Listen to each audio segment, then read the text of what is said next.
오늘 아침에는 검을 주러 왔노라 라고 하는 제목으로 함께 은혜를 나누고자 합니다.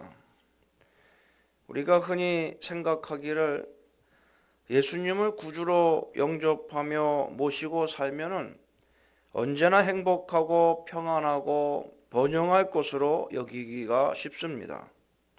실제로 이렇게 생각하시는 그리스도인들이 굉장히 많이 계십니다. 더군다나 예수님 당시에 히브리인들의 인사말인 샬롬이라고 하는 말은 전쟁과 같은 불화가 없는 평화 상태이며 물질적으로 번영하여 부족함이 없는 것을 의미하는 말로 사용되어져 왔기 때문에 예수님 당시에는 사람들이 더욱 그렇게 생각을 하였습니다. 그래서 유대인들이 메시아가 오시면 평화와 번영이 유대 땅에 꽃피울 것이라고 낙관적으로 생각하고 있었습니다. 이것이 전통적인 유대인들의 메시아관이었습니다.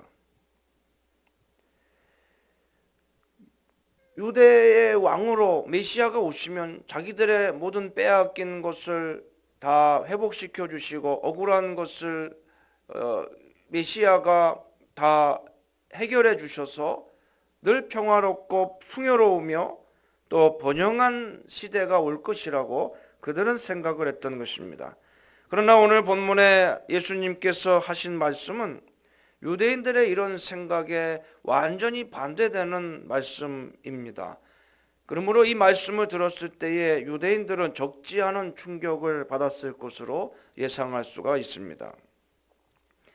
주님께서는 내가 세상에 화평을 주러 온 줄로 생각하지 말라. 화평이 아니요 검을 주러 왔노라 라고 말씀하십니다. 예수님께서 평화 대신에 검을 주러 오셨다고 하였습니다. 검을 준다는 것은 전투적인 상황을 만든다는 의미입니다. 세상 사람들이 메시아의 통치를 거부하게 될 것이기 때문에 이렇게 영적으로 대치되는 상황이 예수님께서 들어가시는 곳에는 필연적으로 발생하게 된다는 의미인 것입니다. 그 가장 치열한 역사상의 격전지는 바로 예수 그리스도의 십자가였던 것입니다. 예수님께서는 십자가 위에서 달려 죽으시면서 이 세상에 예수님을 대적하고 거부하는 그 악한 악의 세력과 영적인 싸움을 치열하게 싸우셨던 것을 보게 됩니다. 또한 예수님의 십자가가 머무는 우리 그리스도인들의 마음속에서부터 이 싸움은 시작되는 것입니다. 그리고 가정과 사회와 직장 등 예수님께서 들어가시는 곳에는 이와 같은 영적 싸움의 싸움터가 되는 것임을 우리는 명심해야 하는 것입니다. 주님께서는 또 이렇게 말씀하십니다. 내가 온 것은 사람이 그 아버지와 딸이 어머니와 며느리가 시어머니와 불화하게 하려 함이니 사람의 원수가 자기 집안 식구리라 라고 말씀합니다. 사람의 그 행복의 조건 중에서 가정과 가족은 빼놓을 수 없습니다. 그래서 가족이 다 건강하고 가정이 화목하고 우애하고 단란한 가정을 사람이 행복한 삶의 조건으로 첫째로 꼽습니다. 그런데 예수님을 모시게 되면은 사람들이 그렇게 바라는 아름답고 화평한 가정을 깨게 된다고 하는 것입니다.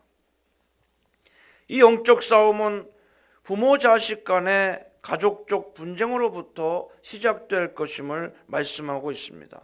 그런데 특기할 만한 사실은 결혼한 아들 또 결혼하지 않은 딸, 며느리와 같은 젊은 세대가 그리스도를 믿는 사람들로 본문에 주님은 말씀하고 계시며 이들이 그리스도를 거부하는 늙은 세대에게 항거하게 될 것을 말씀하고 있다고 하는 것입니다. 이는 불신 세계 속에, 불신 가정 속에 복음이 들어가서 하나님의 땅으로, 하나님의 나라로 변화되어지는 과정을 보여준다고 하겠습니다. 실제로 이러한 모습은 복음이 들어가서 복음화되어지는 가게의 가문에 흔히 볼 수 있는 현상인 것입니다. 이것은 이미 수천 년 전에 예수님께서 예견하신 대로 되어져 가는 것이니, 이런 일을 만날 때에 왜 우리 가정에만 이렇게 전도하기가 힘이 든가, 왜 이렇게 핍박이 많은가 라고 절대로 절망하거나 낙심할 일이 결코 아닌 것입니다. 주님께서는요, 이러한 영적인 싸움을 십자가에 매달려서 치르셨습니다. 그런데 우리는 십자가에 매달려서 고통 속에서 이런 싸움을 치르는 것이 아니라 가정에서 치릅니다. 그런데 그것이 무엇이 힘들다고 말할 수가 있겠습니까? 주님께서는 십자가에 못 박혀서 싸우신 그 영적 싸움을 우리는 편안하게 가정에서 싸웁니다. 죽을 염려는 없다는 것입니다. 그것 때문에 육체적으로 당장 죽고 싶을 정도로 심각한 고통은 겪지 않는다는 것입니다. 이것은 힘들다고 말할 수도 없는 겁니다. 주님이 내 대신 당하신 그 고통에 비한다면 내가 당하는 영적인 핍박 같은 것은 가히 고통이라고 우리는 말할 수도 없습니다.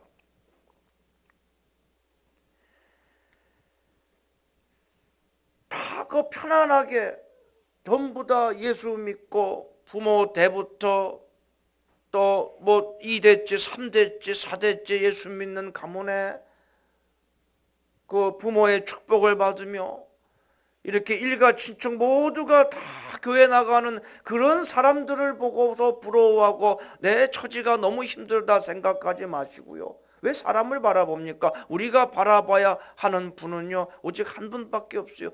예수 그리스도이십니다.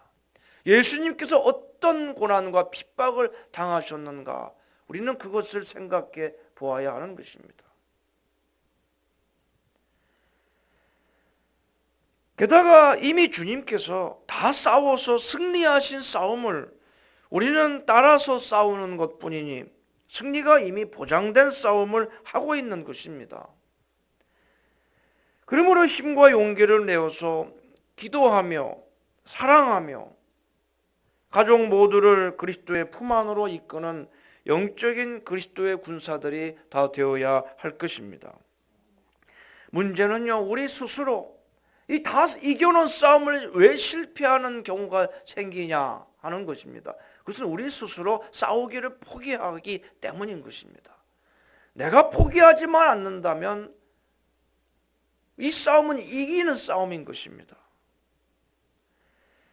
오늘 본문에 그러면 왜 포기하는 일이 생기느냐를 주님이 미리 말씀하셨어요. 아버지나 어머니를 나보다 더 사랑하는 자는 내게 합당하지 아니하고 아들이나 딸을 나보다 더 사랑하는 자도 내게 합당하지 아니하며 또 자기 십자가를 지고 나를 따르지 않는 자도 내게 합당하지 아니하리라 라고 하시는 말씀입니다. 이렇게 영적인 싸움을 싸우며 우리가 전도하는 일에 있어서 혈연적 인본적 사랑보다 더욱 큰 사랑인 그리스도를 사랑하는 믿음을 가지고 인간의 육정 때문에 주님을 배신하는 일이 절대로 있어서는 안 된다는 것입니다. 이 혈연이라는 것은 굉장히 중요한 겁니다. 피는 물보다 진하다는 말이 있습니다. 내 부모를 내가 돌보지 않고 내 자녀를 내가 사랑하지 않으면 누가 그것을 하겠습니까? 혈연이라는 것은 우리 인간 사회에서 굉장히 중요한 것이고, 그래서 폐륜을 범하면은 이 사회에서도 누구나에게나 배척을 당하고 지탄을 받는 이유가 이 혈연적인 의무와 책임은 무시할 수 없이 중요한 것이기 때문입니다. 또 사람이 인본적으로 내가 정말 인본적으로 사랑하고 도리를 다하는 것은 부모 자식지간에 굉장히 중요한 것입니다. 그러나 그것보다 더 앞서고 더 중대한 삶의 원리가 있습니다. 우리 그리스도인들에게는 그런 중요한 최상의 원리가 있는데, 이것은 그리스도를 사랑하는 믿음으로 사는 것입니다. 믿음이 혈육보다 진하고 혈육의 정보다 진하고 인본적인 사랑이나 도리보다 그리스도께 대한 신의 믿음이 더 앞서야 된다고 하는 것입니다. 그렇지 않으면 내가 인간적인 육정 때문에, 사람의 도리 때문에 그리스도를 배신하게 되는 일이 생겨날 수밖에 없다고 하는 것입니다. 이것이 그리스도의 군사된 자의 첫 번째요 마지막에 가장 중요한 규율인 것입니다. 전쟁에서도요, 그 대장군의 말에, 지휘관의 말에 철저하게 어떤 상황이 온다 할지라도 복종해야 그게 군인 아닙니까? 진격 앞으로, 돌격 앞으로 할 때에 앞으로 나가면 총알 세례를 받고 죽는다는 걸 알면서도 군인은 지휘관의 그런 명령이 떨어지자마자 주저하지 않고 앞으로 나갑니다. 그게 군인이라는 것입니다. 우리가 그리스도의 군사가 됐다는 겁니다. 우리가 전도를 한다는 것은 그리스도의 군사된 자인데, 이는 그리스도의 명령에 절대 순복하는 삶을 살아야 되는 것이며, 어떠한 경우에도 그리스도를 저버리는 일이 있어서는 안 된다는 것입니다. 이것만 잘 지키면 주님께서 우리의 혈육과 지친들을 다 주께로 인도하실 것입니다. 전도는 인간의 육종으로 하는 것이 아니라 그리스도께서 하시는 것이므로, 그리스도를 철저히 따르는 우리의 믿음만 변치 않는다면 주님께서 그들을 친히 인도하시고 그 영혼 구원을 친히 이루실 줄로 믿는 믿음이 우리에게 필요할 것입니다. 전도는요, 육종으로 하는 게 아니에요. 내 자식이 나를 아무리 사랑한다 그래도 내가 믿는 예수님을 사랑이라는 이유 때문에 믿지 않습니다. 내 남편이 나를 아무리 사랑하고 아낀다고 해도 그거 믿고서 전도하는 게 아니라는 거예요. 그래도 전도가 되는 게 아닙니다. 예수님이 해주셔야 되는 거예요. 내가 부모님한테 아무리 잘하고 부모님이 나를 아무리 사랑하고 내가 해달라는 건 부모님이 다 들어준다 그래도 그런 육정으로 전도할 수가 있느냐? 절대 안 된다는 겁니다. 그 사람들이 그래요. 왜 안 될까? 내 남편인데, 자식인데 왜 전도가 안 될까? 차라리 남을 전도하는 게 더 쉽다고 말합니다. 그 왜 그런 줄 아세요? 육정으로 전도하려고 하기 때문이에요. 가족은 내 말이면 더 남보다는 내 말을 더 잘 줄 것이다 라고 하는 마음에, 남을 전도할 때는 전적으로 예수님을 의지하고 성령님을 의지하며 기도하며 전도하는데, 가족을 전도할 때는 육정이 앞서게 된다는 거예요. 그걸 믿는 겁니다. 나도 모르게 그걸 믿는 거예요. 아, 내 자식은 남보다 전도하기 쉬울 거야. 내 어머니, 아버지는 그래도 남이 전도하는 것보다 내가 전도하면 더 잘 될 거야 라고 하는 마음에, 이게 결코 쉬운 상태가 아닌데 제일 어려운 상태입니다. 오늘 본문을 보면 핍박이 가정에서부터, 영적인 대립이 가족으로부터 오는 것이기 때문에 어찌 보면 전도하기가 제일 어려운 상태인데, 사람들은요 쉬운 상태로 생각하기 때문에 100이면 100 전도하다 가족 전도에서 다 실패하는 이유가 바로 여기 있는 것입니다. 그리스도를 철저히 따르고자 하면, 그 마음만 변치 않으면 주님께서 그 가족의 구원을 다 이루실 줄로 믿습니다. 그런데 그 어머니를 생각하고 아버지를 생각하고 아들을 생각하고 며느리 눈치 보다 보니까 이게 전도가 안 되는 거예요. 아, 그래? 가족이 그렇게 원하니까 약해지는 겁니다. 그렇다면 내가 좀 물러서서 기다려주겠다. 이렇게 자꾸만 물러서게 되는 거예요. 아들이 원한다는데, 딸이 그렇게 해달라는데, 부모 마음에 또 아내 마음에 자꾸 물러서는 겁니다. 오늘 본문에 나오는 제자의 도에 대한 전형적인 예는 아브라함에게서 우리는 찾아볼 수 있습니다. 아브라함이 믿음의 조상이라는 칭호를 받을 수 있었던 것은 무엇보다도 하나님을 자기 삶의 최우선으로 삼고 하나님만을 사랑했기 때문입니다. 아브라함에게 있어서 이삭은 무엇보다도 소중하고 사랑스러운 존재였습니다. 이삭은 아브라함에게 자기 생명과 같았습니다. 그런데 어느 날 전혀 예기치 못한 명령을 하나님으로부터 듣게 됩니다. 그것은 이삭을 모리아 산에 가서 제단의 제물로 바치라는 것이었습니다. 그 명령을 들은 아브라함은 하늘이 무너지는 듯한 아픔을 체험했을 것입니다. 그러나 아브라함은 즉시 순종하기로 결단을 합니다. 그는 조금도 머뭇거리거나 하나님께 항변하지 아니하고 다음 날 아침 일찍이 모리아 산으로 향했던 것입니다. 하나님을 사랑하기 위해서라면 가장 귀한 아들까지라도 아낌없이 바치고자 한 아브라함의 믿음이야말로 정말 위대한 것입니다. 이처럼 제자의 도란 하나님을 사랑하는 데 걸림돌이 되는 모든 장애물들을 치워버리는 것입니다.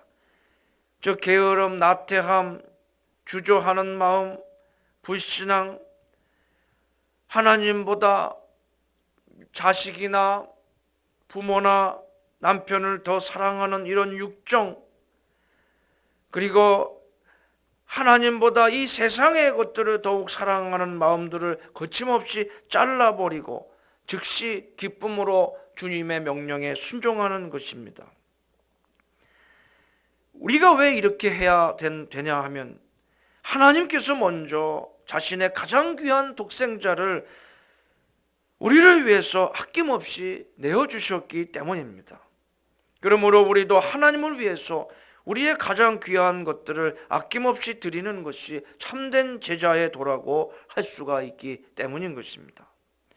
그래서 참된 그리스도의 제자는 자신의 모든 정과 욕심마저도 십자가에 못 박고 자기 십자가를 지고 순종하며 예수님을 기쁨으로 따라가야 하는 것입니다.